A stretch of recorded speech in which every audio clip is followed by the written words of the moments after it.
Ici, c'est un endroit de merde. Parce qu'elles ne savent plus comment le gérer, sa mère et sa grand-mère ont choisi de le placer dans ce centre fermé. Il est devenu hors de contrôle. Il met le feu, il est très agressif, très en colère. Il vole mes cigarettes, les fume dans la maison et les écrase sur son matelas. On ne veut pas qu'il finisse en prison plus tard, parce que c'est vraiment le chemin qu'il est en train de prendre. Mike va rester ici 30 jours, la durée maximale.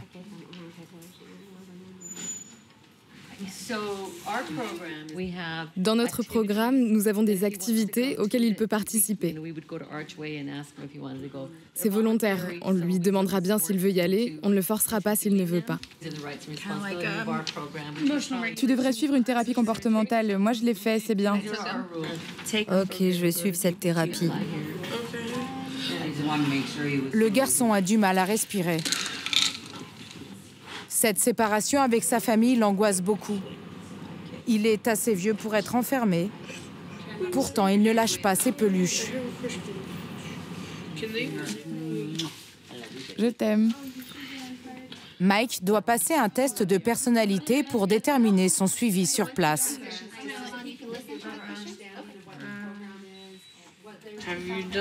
Avez-vous fait quelque chose que vous regrettez quand vous étiez ivre ou drogué? Oui.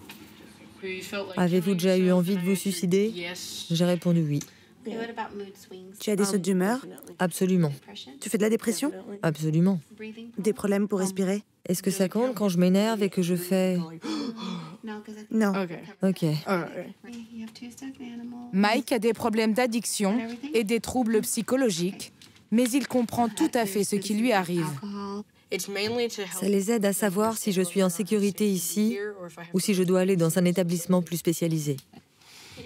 Tu peux prendre ton sac? Il a déjà passé quelques jours dans cet établissement. Il connaît les chambres. Je vais aller te chercher du linge propre.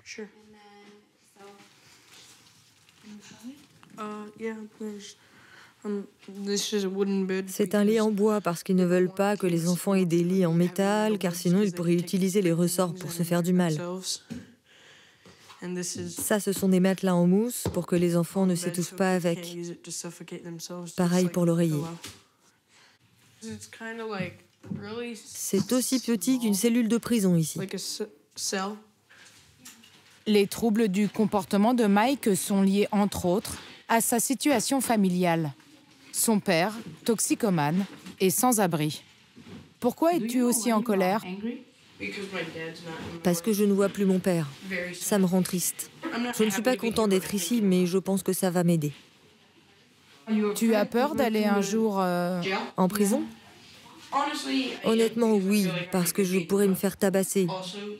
Et tu n'as même pas le droit d'avoir une brosse à dents, car il les transforme en couteau.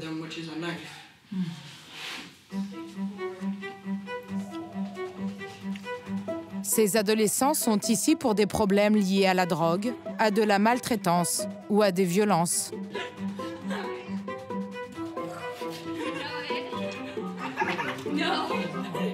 Mike s'est lié d'amitié avec Samantha, 15 ans. Elle est ici pour échapper à sa mère qui la bat.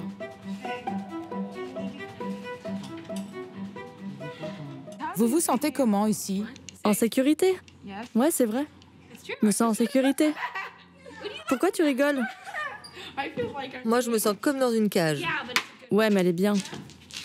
Ah non, elle est pas bien, cette cage. Mike a des difficultés avec les autres enfants de son âge. Tu n'as pas d'amis dehors? Non, parce que je suis méchant. Tu le crois vraiment? Personne ne veut traîner avec quelqu'un qui fume et qui prend de la drogue et tout. Son problème d'addiction a peu de chances de s'arranger, vu la dose massive de médicaments qu'il prend. Chaque soir au coucher, c'est le même rituel. Comme en prison, Leslie vérifie qu'il ne cache pas de pilules dans sa bouche. Ok, tous. Tous de l'autre côté. Il prend quoi comme médicament? des somnifères, des anxiolytiques, des antidépresseurs et des antipsychotiques. Il en prend 6 le soir et 4 le matin. C'est beaucoup.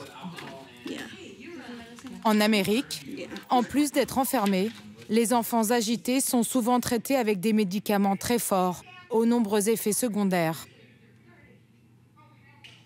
Ça t'aide? Non, Comment tu le sais? je ne pense pas que ça m'aide.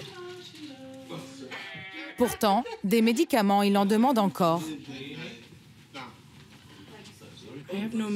Vous n'avez pas de mélatonine ici? Non, on en demandera aux infirmières demain. Je peux pas dormir sans mélatonine. La mélatonine est un médicament qui aide à trouver le sommeil.